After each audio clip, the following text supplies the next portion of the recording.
La Edad Media abarca el periodo comprendido entre la caída del Imperio Romano en el año 476 después de Cristo y la aparición del humanismo. La música no era como la conocemos en estos tiempos.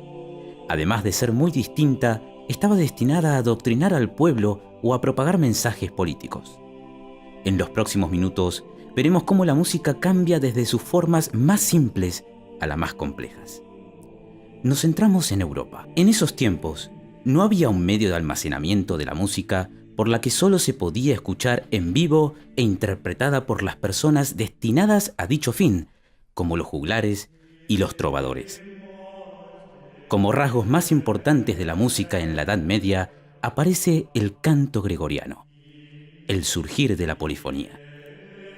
Y gracias a las influencias árabes debidas a las cruzadas, aparecieron nuevos instrumentos musicales.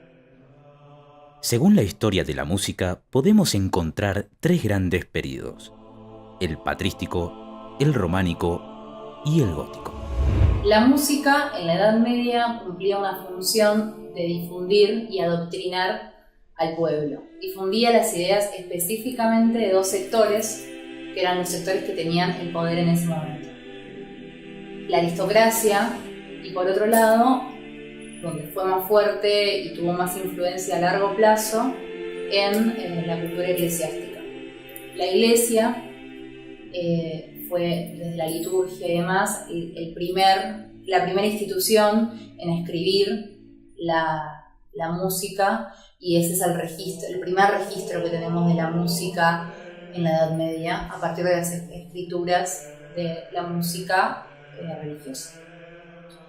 Es bueno entender que tenía un fin específico la música en esa época, debido a que era transmitir las ideas tanto de la iglesia como de las monarquías y de los señores feudales. No era divertir al pueblo, era adoctrinarlo. La música tiene el rol del adoctrinamiento y del pueblo a partir de las ideas. No habían músicos independientes ni artistas como tales. El rol del artista surge después del Renacimiento. En el 1700, o sea, a partir del Renacimiento y posterior, empiezan a haber obras firmadas. Es interesante entender que, por ejemplo, en Grecia o en la Edad Media o en muchas culturas, la mayoría de las grandes obras son anónimas porque no estaban firmadas. Esto es una figura posterior.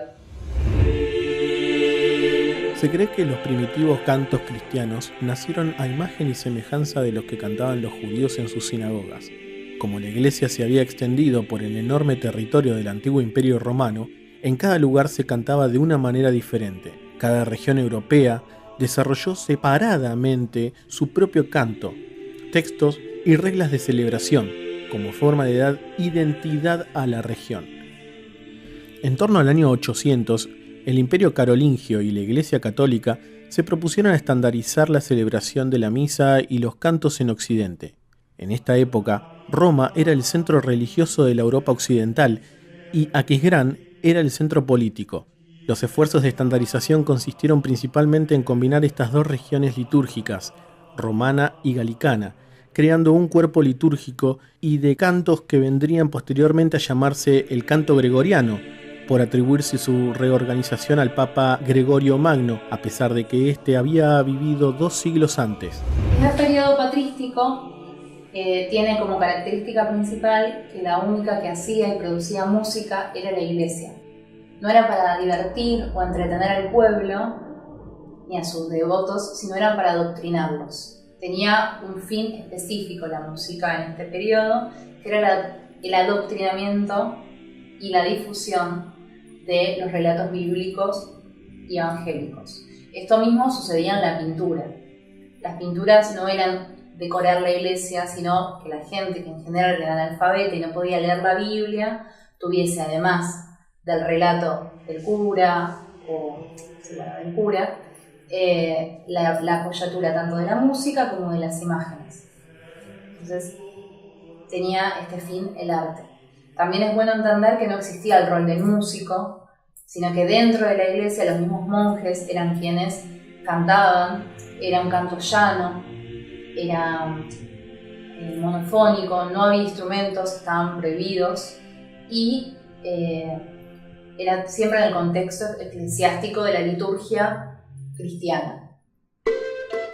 En la Edad Media, la mayoría de la población era analfabeta. Los trovadores y juglares jugaron un papel muy importante. Eran músicos y poetas que divulgaban oralmente las hazañas épicas de héroes. La Edad Media es la época de los grandes caballeros y los grandes cantares de gestas, como el cantar del mío Cid, la canción de Roldán, Beowulf y el cantar de los Nibelungos. Conviene esclarecer la diferencia entre trovador y juglar.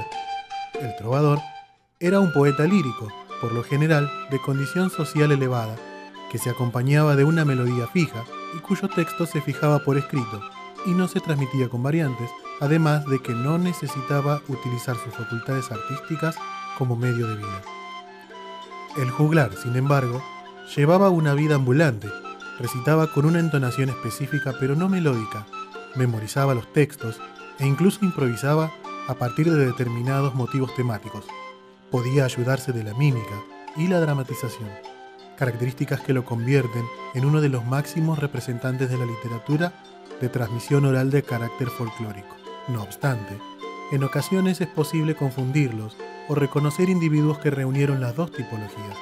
De modo muy esquemático, suele asociarse al trovador con el autor y al juglar con el actor. Ambos se sintetizarían en la cultura musical del siglo XX con la imagen del cantautor. Después en el románico ya sigue la iglesia, pero empieza también la figura más del aristócrata que usaba a los trovadores y a los juglares para difundir sus historias a partir de la música. También tenía este fin, el de una difusión oral.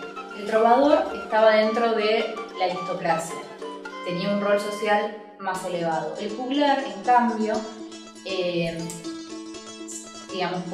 circulaba por los diferentes pueblos llevando las canciones. Tenía un poco más una función como la música. Hay que entender que en ese momento solo era en vivo, no había la posibilidad como hoy de escuchar algo, sino era con un actor, músico que esté ahí representándolo, y ese era el rol del juglar. También tenía más como fuera de la iglesia y del señor feudal, era un rol más bien de divertimento, como el bufón. Como esto se ve también en la película del Jorobado, con ese rol, era entretener. Pero también está bueno entender que no era como hoy en día, que nosotros escuchamos y consumimos música en nuestro cotidiano.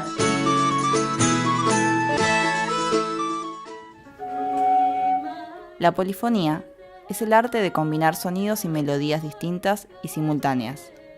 Los ejemplos de polifonía del siglo IX son llamados el organum. Al principio, la polifonía se producía automáticamente cuando cantaban juntos hombres y mujeres. Inmediatamente se superó el simple paralelismo, haciendo corresponder con cada nota de la melodía original otras distintas. Las melodías que se tomaban para estas nuevas experimentaciones eran de carácter litúrgico, extraídas comúnmente de los tropos por ser estos inventados de una nueva creación.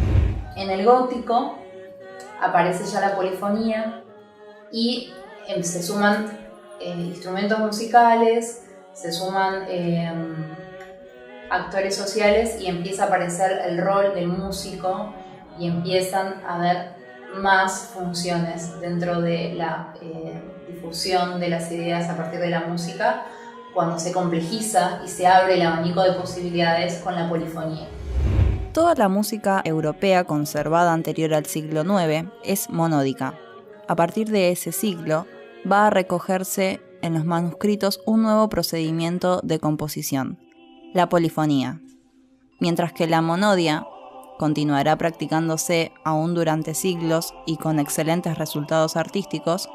La polifonía emprenderá un desarrollo acelerado que los hallazgos se van sucediendo unos a otros, perfeccionándose a cada generación de músicos.